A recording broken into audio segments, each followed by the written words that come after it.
बिस्मिल्लाहिर्रहमानिर्रहीम अस्सलाम वालेकुम वरहमतुल्लाहि वबरकातुहू। फरमानुल अमर अॼु असीं गॾिजी सिखंदासीं present indefinite tense. Present indefinite tense जे बारे में सिखंदासीं त प्रेज़ेंट इंडेफिनिट टेंस किथे असीं इस्तेमालु कंदा आहियूं, प्रेज़ेंट इंडेफिनिट टेंस जा मददगार फ़इल कहिड़ा आहिनि ऐं प्रेज़ेंट इंडेफिनिट टेंस में वर्ब जी कहिड़ी सूरत इस्तेमालु कई वेंदी आहे। प्रेज़ेंट इंडेफिनिट टेंस में असीं इहे बि सिखंदासीं त डू ऐं डज़ जेके हेल्पिंग वर्ब्स आहिनि इहे कहिड़े सब्जेक्ट सां इस्तेमालु कया वेंदा आहिनि। डू कंहिंसां इस्तेमालु कयो वेंदो आहे, डज़ कंहिंसां इस्तेमालु कई वेंदी आहे। उन खां पोइ असां इहो बि सिखंदासीं त कहिड़े वर्ब सां, कहिड़े पर्सन सां, थर्ड पर्सन आहे एटसेट्रा जेके बि आहिनि, एस सिर्फ़ु वर्ब सां कहिड़नि सां लॻाई वेंदी आहे। ऐं उन खां पोइ असीं इहो बि सिखंदासीं त एस, ई एस ऐं आई एस कीअं इस्तेमालु थींदी आहे ऐं कंहिंसां इस्तेमालु थींदी आहे। असीं हिन टेंस में इहा शइ बि सिखंदासीं त हीअ टेंस कहिड़े मक़सद लाइ इस्तेमालु थी वेंदो आहे, मतिलबु त इहो रूटीन लाइ बि इस्तेमालु थी वेंदो आहे, इहो फ्रीक्वेंसी लाइ बि इस्तेमालु कयो वेंदो आहे, इहो फैक्ट्स लाइ बि इस्तेमालु कयो वेंदो आहे। इन खां अलावा इहो शेड्यूल्स लाइ बि इस्तेमालु कयो वेंदो आहे। असीं इन जी हिकु हिकु पॉइंट आराम सां सिखंदासीं। अचो त सभ खां पहिरियों इन जी वस्फ़ सिखूं त इहो प्रेज़ेंट इंडेफिनिट टेंस छा थो ॿुधाए ऐं वर्ब जी कहिड़ी सूरत इस्तेमालु थींदी आहे। अचो त गॾिजी सिखूं। सभ खां पहिरियों ई प्रेज़ेंट इंडेफिनिट टेंस ज़मान हाल मुतलिक़। ज़मान हाल मुतलिक़ मतिलबु this tense shows an action of the subject in current time. ही ज़मान माना वक़्तु ज़ाहिर करे थो फ़ाइल जे कंहिं बि कम खे हलंदड़ वक़्त में, ऐं सिंधीअ में इन निशानी आहे थो था थी ईंदो आहे। मतिलबु this tense shows an action of the subject. छा थो ज़ाहिर करे? An action. एन एक्शन ज़ाहिर करे थो। एन एक्शन सॾियो वेंदो आहे कम खे या अमल खे। कम या अमल कंहिंजो ज़ाहिर करे थो, चए थो ऑफ द सब्जेक्ट, फ़ाइल जो। कंहिंजो ज़ाहिर करे थो? फ़ाइल जो। हाणे अचूं था सब्जेक्ट छा आहे। Subject is called doer. Subject कम जे कंदड़ खे सॾियो वेंदो आहे। सिंधीअ में फ़ाइल, फ़ाइल जे कंहिं बि कम खे जेके हलंदड़ वक़्त में ज़ाहिर थिए उनखे सब्जेक्ट कयो वेंदो आहे। ज़रूरु न आहे त सब्जेक्ट आई, वी, यू, ही, शी, दे हुजनि। सब्जेक्ट तव्हां असांजो नालो बि थी सघे थो, तव्हां असांजो कमु बि ज़ाहिर थी सघे थो। ज़रूरु न तव्हां असांजो कमु ज़ाहिर थिए, पखियुनि जो कमु बि ज़ाहिर थी सघे थो। Birds fly in the sky etcetera. उन खां पोइ कहिड़े टाइम ज़ाहिर करे थो? इन करेंट टाइम, मौजूदा वक़्त में ज़ाहिर करे थो। मतिलबु दिस टेंस शोज़ ही ज़मान ज़ाहिर करे थो। छा थो ज़ाहिर करे? एन एक्शन को बि कम ऑफ द सब्जेक्ट, फ़ाइल जो जेको कम जो कंदड़ आहे, इन करेंट टाइम मौजूदा वक़्त में।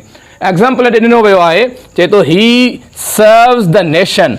हू क़ौम जी ख़िदमत करे थो। ही सर्व द नेशन, हू क़ौम जी ख़िदमत करे थो। पर असां जेकॾहिं ईअं सिंधीअ में पढ़ूं त हू क़ौम जी ख़िदमत कंदो आहे बि सही आहे। इन खां बाद में आहे फरमीना सिप्स टी। फरमीना चांहि पीए थी बि सही आहे ऐं फरमीना चांहि पीअंदी आहे बि सही आहे। अॻिते हलूं था। चए थो first form of main verb is used इन प्रेज़ेंट इंडेफिनिट टेंस। हाणे ॿी पॉइंट पढ़ूं था त हिन वर्ब में, हिन ज़मान में प्रेज़ेंट इंडेफिनिट टेंस में वर्ब जी फर्स्ट फॉर्म इस्तेमालु थी वेंदी आहे। फर्स्ट फॉर्म त प्रेज़ेंट इंडेफिनिट टेंस में सब्जेक्ट सां गॾु ई डायरेक्ट मेन वर्ब जी फर्स्ट फॉर्म इस्तेमालु कई वेंदी आहे। फर्स्ट, सेकंड, थर्ड असां फर्स्ट खे। पॉइंट 3 पढ़ंदासीं। पॉइंट 3 में असां मददगार फ़इल पढ़ंदासीं त मददगार फ़इल कहिड़ा आहिनि ऐं उन्हनि जो कमु कहिड़ो आहे। सभ खां पहिरियां ई लिखियलु आहे पॉइंट 3 में डू एंड डज़। डू ऐं डज़ कहिड़ा? डू एंड डज़ इहे छा आहिनि? इहे आहिनि हेल्पिंग वर्ब्स, मददगार फ़इल। कहिड़ा? Do and does. इहे ॿई जेके आहिनि असांजा मददगार फ़इल आहिनि। छाजे लाइ मददगार फ़इल आहिनि? किथे इस्तेमालु कंदा आहियूं? चए थो and these are used when we change an affirmative sentence. An affirmative sentence जॾहिं असां हिकिड़े बयानी जुमिले खे तब्दील कंदा आहियूं। कंहिंमें तब्दील कंदा आहियूं? इंटु इंट्रोगेटिव सवालिये में, आर नेगेटिव या नाकारीअ में। डू ऐं डज़ असां तॾहिं इस्तेमालु कंदा आहियूं जॾहिं असां हिकिड़े बयानी जुमिले खे सवाली ऐं नाकारी में तब्दील कंदा आहियूं। तंहिं करे इहे डू ऐं डज़ मददगार फ़इल सॾाया वञनि था। एग्ज़ाम्पल्स में आहे आई रिसाइट द होली क़ुरान। मां क़ुरान पाक जी तिलावत कयां थो या मां क़ुरान पाक जी तिलावत कंदो आहियां। हाँ इन खे असां इंट्रोगेटिव में तब्दील कंदासीं। जॾहिं असां इन खे सवालिये में तब्दील कंदासीं, सभ खां पहिरियों ई सवालिये में जेको आहे helping verb, H V stand for helping verb. Helping verb subject जे हेल्पिंग वर्ब सेंटेंस जी शुरूआति में इस्तेमालु थींदो। Then subject, do I recite the holy Quran, छा मां क़ुरान शरीफ़ जी तिलावत कयां थो या कंदो आहियां। हिकु उन खां पोइ आहे नेगेटिव, नाकारी, I do not recite the holy Quran, मां क़ुरान शरीफ़ तिलावत नथो कयां। इंट्रागेटिव ठहण लाइ हेल्पिंग वर्ब पहिरियों ईंदो, उन खां बाद में subject, then first form of the main verb, then object. Negative में सब्जेक्ट पहिरियों अची वेंदो, helping verb plus not, then first form of the main verb, then object. ही असां डू जो इस्तेमालु करणु सिखियोसीं, जेको आहे ही असां डू जो इस्तेमालु करणु सिखियोसीं। हाणे डज़ आहे, डज़ किथे इस्तेमालु थींदी अॻिते पॉइंट्स में सम्झंदा हलंदासीं, ऐं डू कहिड़े कहिड़े वधीक सब्जेक्ट सां इस्तेमालु थींदो आहे उहे बि सम्झंदासीं। Saba is a singular name, Saba flies a kite, Saba लगड़ उॾारे थी या लगड़ उॾारींदी आहे, ॻाल्हि साॻी आहे। हाणे जॾहिं हिनखे असां इंट्रोगेटिव कंदासीं त हेल्पिंग वर्ब डज़ सब्जेक्ट जे अॻियां ईंदो। हिते सब्जेक्ट कहिड़ो आहे, हिते सब्जेक्ट आहे Saba. Does Saba fly a kite, छा सबा लगड़ उॾारे थी। Saba does not fly a kite, Saba लगड़ नथी उॾारे। ॾिसो अफर्मेटिव सेंटेंस में फ्लाइज़ लिखियो आहे मां, जॾहिं असां हिनखे इंट्रोगेटिव कयोसीं त फ्लाई थी वियो। छो फ्लाई थी वियो, इन ई करे फ्लाई थी वियो जो कि हेल्पिंग वर्ब डज़ आहे। डज़ जॾहिं बि हेल्पिंग वर्ब इस्तेमालु थींदो, वर्ब सां जेका असां एस ॾींदासीं या ई एस ॾींदासीं या आई एस ॾींदासीं, उन मेन वर्ब खे पंहिंजी सेम कंडीशन रखंदासीं। Does Saba fly a kite, Saba does not fly a kite. Point 4, do is used with first person I we, do ज़मीर मुतकलम आई वी सां इस्तेमालु थींदो आहे। सेकेंड पर्सन ज़मीर हाज़िर, यू सिंगुलर भी आहे, यू प्लूरल भी आहे, यू तूं ऐं यू तव्हां। थर्ड पर्सन प्लूरल दे, थर्ड पर्सन प्लूरल दे सां इस्म गायब जेको थर्ड पर्सन प्लूरल ज़मीर गायब जेको जमो दे आहे उन सां। एंड प्लूरल नाउन्स ऐं जमो इस्मनि सां डू इस्तेमालु कंदा आहियूं। एग्जाम्पल आहे I, we, first person, second person you, third person plural they, plural nouns boys, girls. हिते मां गर्ल लिखियो आहे एस ॾेई करे, girls. Do not read the tale, मां, असां, तूं, तव्हां, उहे, छोकिरा, छोकिरियूं। हाणे मां जेका सेंटेंस जी जेका माना लिखी आहे उहा मां सां लिखी आहे। मां कहाणी नथो पढ़ां, आई डू नॉट। पर जेकर चवंदासीं we do not read the tale, you do not read the tale, you do not read the tale, they do not read the tale, boys do not read the tale, etc. कैसा do इस्तेमाल थी वियो, first person I and we, second person you, third person plural they, and plural noun सां do इस्तेमाल कयोसीं। हाणे does के सां इस्तेमाल थींदी पॉइंट 5 में, does is used with third person singular. होॾे थर्ड पर्सन प्लूरल हुयो, हिते third person singular. Third person singular कहिड़ा आहिनि, ही, she, it, and any singular noun या को बि अकेलो इस्म हुजे उन सां गॾु डज़ इस्तेमालु थींदो। कीअं, डज़ ही ड्रिंक वाटर, छा हू पाणी पीए थो।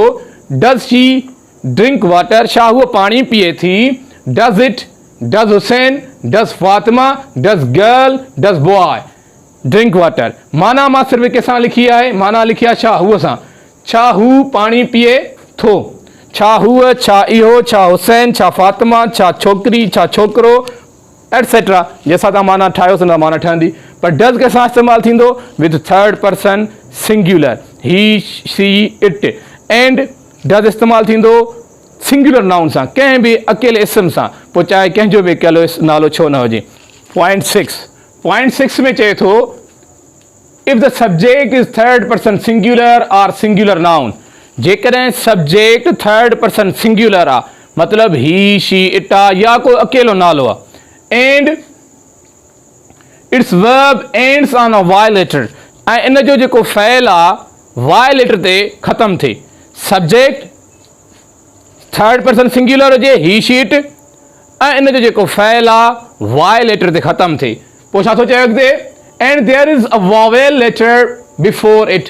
पर वाई लेटर खां अॻु में जेकॾहिं वर्ब जे खां जेको वर्ब असांजो फ़इल ख़त्म थिए थो वाई लेटर ते ऐं इन खां अॻु में वाई लेटर खां अॻु में जेकॾहिं को वावेल लेटर अचे थो AEIOU त पोइ सिर्फ़ु असां थर्ड पर्सन सिंगुलर कंहिं हिकु नाले सां वर्ब जी आख़िर में सिर्फ़ु S मिलाईंदासीं। Then S is added in the end of the verb. Look here. छा थो चए ॾिसो she third person singular आहे she plays game in the evening. हूअ शाम जो रांदि खेॾंदी आहे। हाणे प्ले जेको आहे वाई लेटर ते ख़त्म थियो। प्ले कहिड़े लेटर ते ख़त्म थी वियो वाई लेटर ते जॾहिं वाई लेटर ते ख़त्म थी वियो त जेको इन जे अॻियां छा आहे वाविल ए आहे वाई लेटर ते ख़त्म थिए थो पर वाई जे अॻियां छा आहे बिफोर ए इहो ए वाविल आहे त असां पोइ छा मिलाईंदासीं थर्ड पर्सन सिंगुलर सां सिर्फ़ु एस मिलाईंदासीं she plays game in the evening. सिर्फ़ु असां एड छा कयोसीं एस एड कईसीं।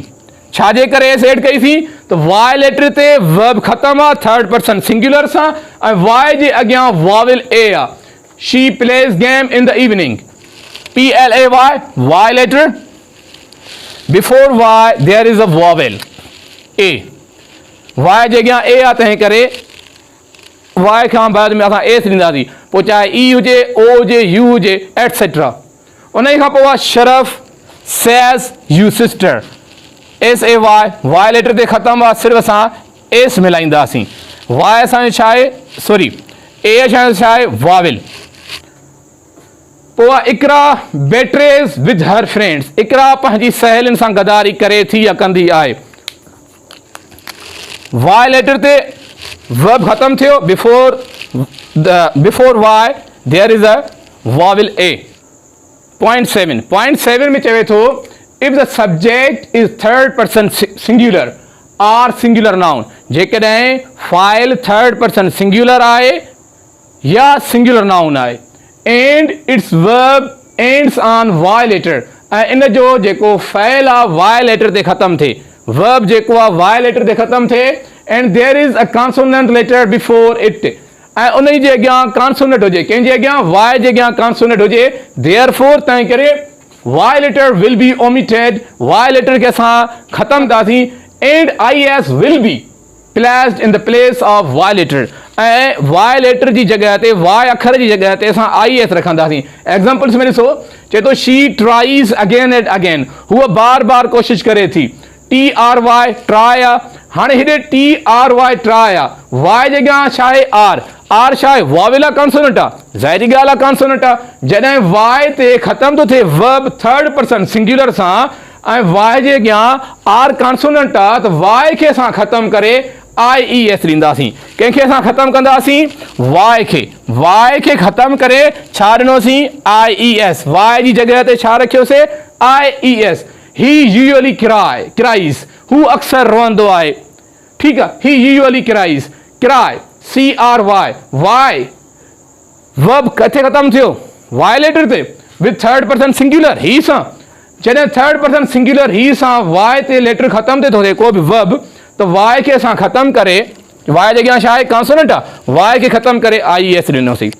With same method Romana usually shies Y letter ते वर्ब ख़त्म थियो वाई जे अॻियां एश कॉन्सोनेंट आहे एश खे ख़त्म करे असां IES ॾिनोसीं। पर हिते ॾिसो वाविल अॻियां छा आहे प्ले वाई लेटर ते वर्ब ख़त्म थियो ऐं उन जे अॻियां वाविल आहे ए त सिर्फ़ु एस मिलाईंदासीं। छा मिलाईंदासीं सिर्फ़ु एस। प्रे शिकार करणु अॻियां वाई ते लेटर ख़त्म आहे वाई ते ख़त्म पर इन जे अॻियां छा आहे ई आहे ई वाविल आहे तंहिं करे हिते एस ॾिनोसीं। पॉइंट 8 चए थो if the subject is third person singular चए थो जेकॾहिं सब्जेक्ट थर्ड पर्सन सिंगुलर आहे आर सिंगुलर नाउन या को अकेलो इस्म आहे वाहिद इस्म आहे and it's verb ends on ऐं उन जो जेको वर्ब आहे ख़त्म थिए कहिड़े अखरनि ते ख़त्म थिए ओ ते CH SH SXZ the verb agrees to take ES after it। इन्हनि जेकॾहिं लफ़्ज़नि ते सॉरी इन्हनि अगरि अखरनि ते इन्हनि अगरि लेटर्स ते को वर्ब ख़त्म थो थिए त असां सिर्फ़ु ES इन्हनि लेटर्स जे बाद में ॾींदा आहियूं। O go, miss Shamshad goes to school. हाणे हिते जेको वर्ब आहे गो ओ ते ख़तमु थियो। जॾहिं ओ ते ख़तमु थींदो त असां ES मिलाईंदासीं। जेको बि वर्ब अगरि ओ ते ख़तमु थियो थिए त थर्ड पर्सन सिंगुलर सां या सिंगुलर नाउन सां असां ES मिलाईंदासीं। उन खां पोइ बाद में आहे CH catch. Fisherman catches fish.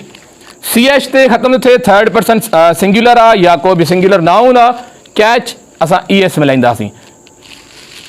Verb किथे ख़तमु थियो? CH ते। बाद में आहे SH ब्रश। शबाना ब्रशिज हर टीथ। ब्रश SH ते ख़तमु थियो, सिंगुलर नाउन सां असां ब्रश इस्तेमालु कयो आहे, वर्ब तंहिं करे ES मिलाईंदासीं। S पास, ज़ैनब पासिस। S ते वर्ब ख़तमु थो थिए, ES मिलाईंदासीं। हर टेस्ट। X मिक्स, ही mixes with good company. X ते वर्ब ख़तमु थो थिए, असां ES मिलाईंदासीं। ज़िज़, ज़िज़ मतिलबु निंड जा झूटा खाइण। फरमीना ज़िज़ ऑन द चेयर। फरमीना कुर्सीअ ते निंड जा झूटा खाए थी। हाणे जेका ज़िज़ थी वियो Z ते ख़तमु आहे, विद सिंगुलर नाउन सां ES मिलाईंदासीं। ही वाहिदी लेटर आहिनि O, CH, SH, X, S and Z। अगरि थर्ड पर्सन सिंगुलर सां वर्ब जे आख़िर में इहे लेटर अचनि था त असां ES मिलाईंदासीं, वरना ES ॿियो किथे बि न मिलंदी। प्रेज़ेंट इंडेफिनिट टेंस जूं आख़िरी कुझु मां तव्हांखे पॉइंट सम्झायां थो त प्रेज़ेंट इंडेफिनिट टेंस पिणु परमानेंट कमु ज़ाहिर कंदो आहे, रूटीन वर्क ज़ाहिर कंदो आहे, फैक्ट्स, शेड्यूल्स एंड फ्रीक्वेंसी। हाणे परमानेंट, सर फरमानुल्लाह लिव्स इन चक टाउन। सर फरमानुल्लाह चक टाउन में रहे थो, माना इहो परमानेंट आहे, कंसिडर कयो वञे त सम्झी सघूं था। ही टीचिस इन हिज स्कूल। हू पंहिंजे स्कूल में पढ़ाईंदो आहे। Routine, I wake up at 6 o'clock। इहा मुंहिंजी रूटीन आहे, रोज़मर्रा जो कमु आहे। I go to sleep at 11 o'clock। इहा रूटीन वर्क ज़ाहिर कंदो आहे प्रेज़ेंट डेफिनिट टेंस। परमानेंट बि ज़ाहिर कंदो आहे, फैक्ट्स ऐं हक़ीक़त ज़ाहिर कंदो आहे। The sun राइज़िस in the east, fact आहे, हक़ीक़त आहे। Schedule, our class starts at 9 o'clock। Schedule आहे इहो असांजो, त असांजी क्लास 9 वॻे स्टार्ट थींदो आहे। या फ्लाइट लीव्स एट नून। पोइ आहे फ्रीक्वेंसी। फ्रीक्वेंसी छा आहे? She always drives a car. हूअ हमेशह कार हलाए थी। फ्रीक्वेंसी में नेवर बि इस्तेमालु कंदा आहियूं, 0%, rarely 10 to 20%, sometimes 50%, often 75%, always 100%। ही प्रेज़ेंट इंडेफिनिट टेंस हो जेका मूंखे ॼाण हुई तव्हांजे अॻियां मां पेश कयो आहे। उमेद कयां थो त तव्हां मुंहिंजो चैनल किड्स यूनिवर्सिटी चक खे ज़रूरु लाइक कंदव ऐं दोस्तनि खां बि लाइक कराईंदव। ऐं जेका इहा घंटी आहे जंहिंखे बेल आइकन सॾियो थो वञे, इन क्लिक करे ऑल ते ज़रूरु रखंजो। महिरबानी। मथे लेक्चर में पास्ट इंडेफिनिट टेंस सिखंदासीं। महिरबानी। ज़िंदगी बाक़ी, मुलाक़ातूं बाक़ी। अस्सलामु अलैकुम।